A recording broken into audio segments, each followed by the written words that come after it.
आज चाहिँ हामी आमा छोरी चाहिँ मक्क पर्दै चिटिक्क पर्दै कहाँ जाँदैछौँ। हेलो साथीहरू, तपाईँहरूलाई स्वागत छ मेरो मिनी भ्लगमा। आज चाहिँ हामी चर्चको विवाहमा गएको थियौँ। यहाँ चाहिँ गान भजनहरू हामी सबैजनाले गायौँ। त्यसपछि चाहिँ यहाँ बडाले चाहिँ आज बेहुला बेहुलीको लागि एकदमै राम्रो वचनहरू बाँड्नु भएको थियो। त्यस वचनद्वारा हामी पनि एकदमै सबै आशिषित भयौँ। तपाईँहरूले एउटा रमाइलो कुरा सुनाउँछु ल। म चाहिँ यहाँ बेहुली भाउजूलाई भेट्नलाई चिनजान गर्न गएको थिएँ, तर उहाँले चाहिँ मलाई अलरेडी पहिल्यै चिन्नु हुँदो रहेछ क्या। अनि यो कुरा सुन्दा चाहिँ मलाई अचम्म पनि लाग्यो, तर खुसी पनि लागेको थियो। अनि हामी सबैजना चाहिँ मिलेर गम के गम खान थाल्यौँ। अनि यहाँ आमाहरूले चाहिँ आफ्नो भागहरू कार्यहरू निभाइराख्नु भएको थियो।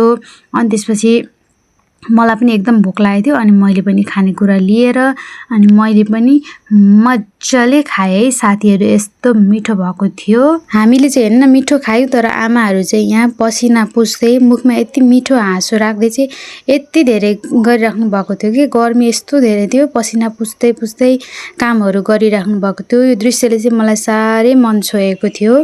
साँच्चै आमाहरूको सेवा भाव नै आजको दिनको सबैभन्दा ठुलो आशिष लाग्यो मलाई चाहिँ।